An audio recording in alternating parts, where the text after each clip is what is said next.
Nitekana umunezero ndasubiye kugusuhuza nk'akaze wabandanya kubana natwe ngaho kuri ino mboneshakure igushikiriza amakuru, inkuru kumwe n'ibiganiro bigezweho biriko biravugwa irya nino mu gihugu c'u Burundi ndetse no hakurya y'imbibe z'igihugu c'u Burundi mu yandi makungu. Ntunyemerere nkuhe kaze.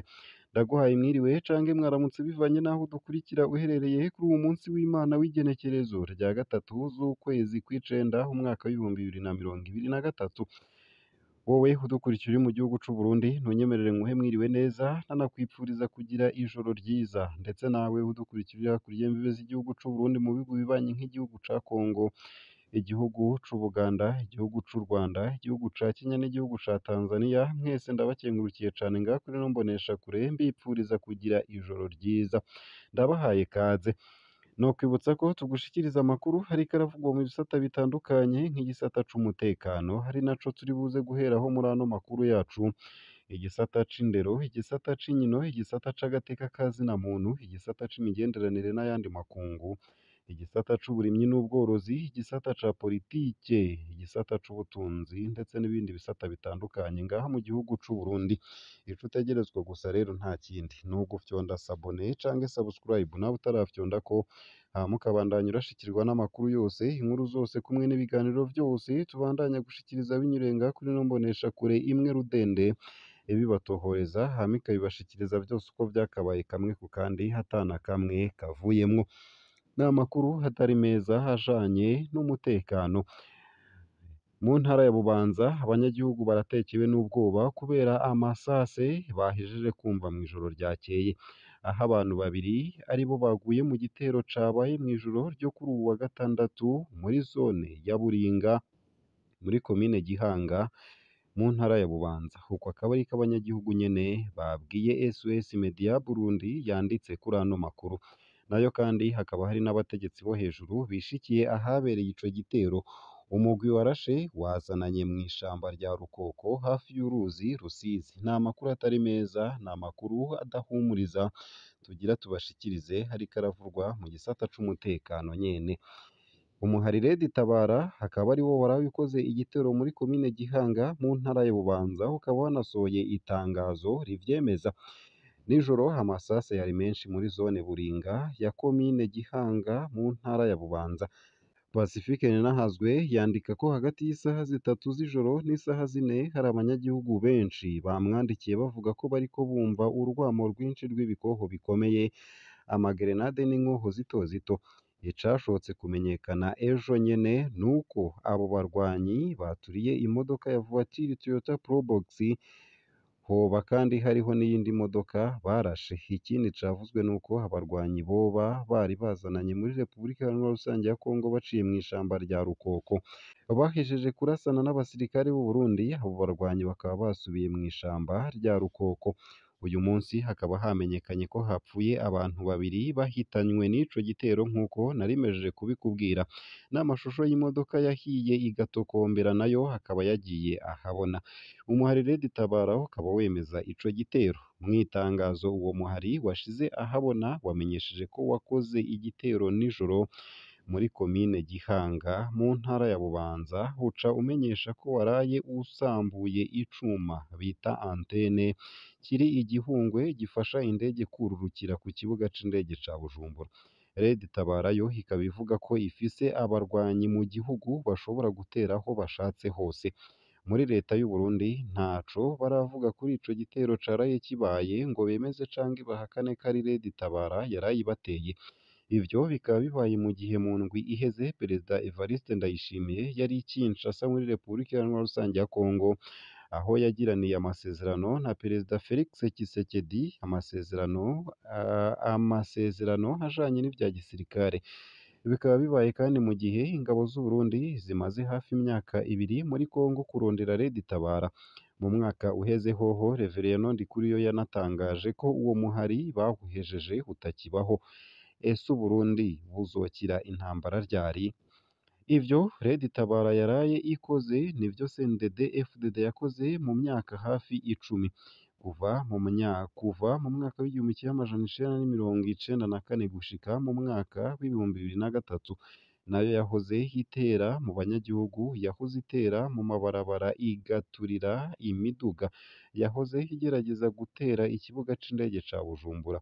Ibitero vya CNDD FDD vyarahitanye abarundi benshi cane.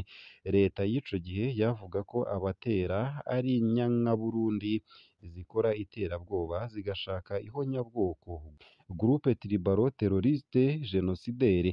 Muri iyo myaka abarundi batari bake bari impunzi basaba kugira ijambo mu gihugu cabo. Vyarangiye habonetse amasezerano y'amahoro, ariko abantu n'ibintu vyo vyari vyarahatikiriye. Uyu munsi hari abarundi batacitwa abarundi, biswe abansi b'igihugu.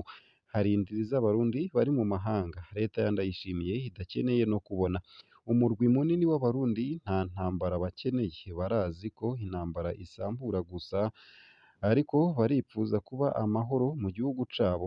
None n'ubu bizorinda gusaba ko igihugu gisambuka kugira abarundi bavugane. Abatwara Uburundi barakwiye kwibaza kino kibazo, bagatora umuti w'ikibazo hakiri kare. Nta terambere tuzoronka mu gihe abarundi bose batarekuriwe kubamwo.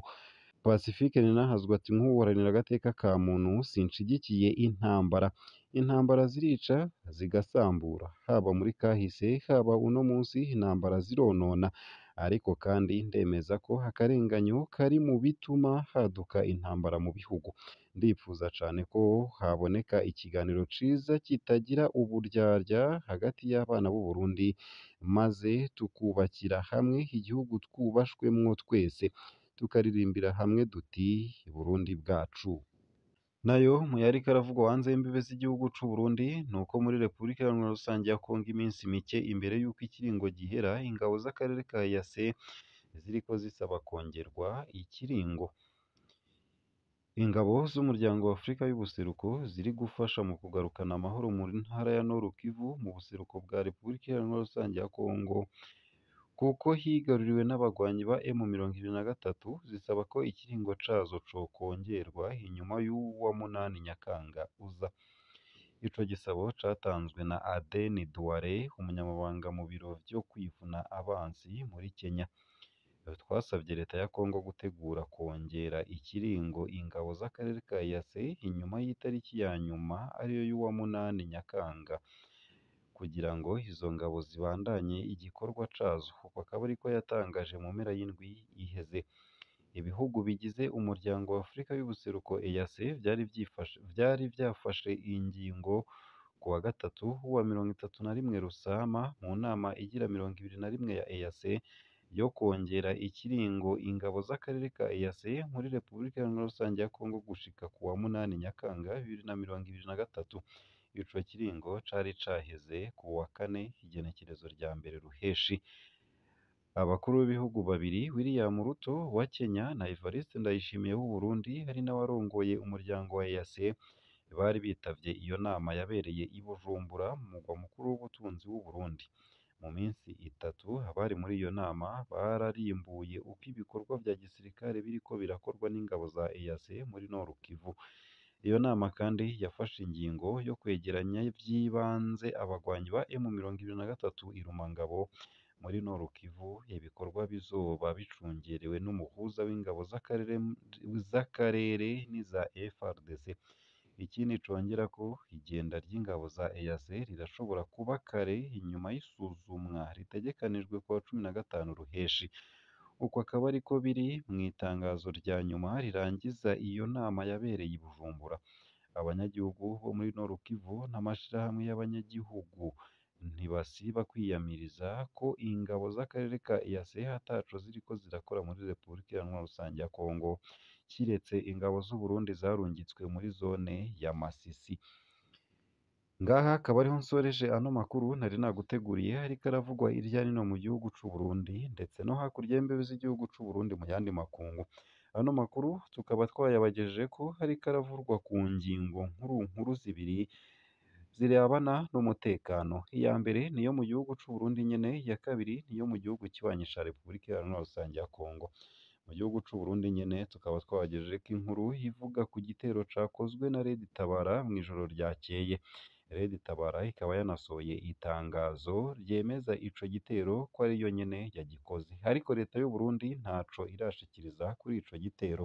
Nayo kandi tukaba turangije ano makuru tubageza ko inkuru iriko iravurwa mu gihugu ca Repubulika Iharanira Rusange ya Kongo, aho ingabo z'akarere EAC ziriko zisaba kongererwa ikiringo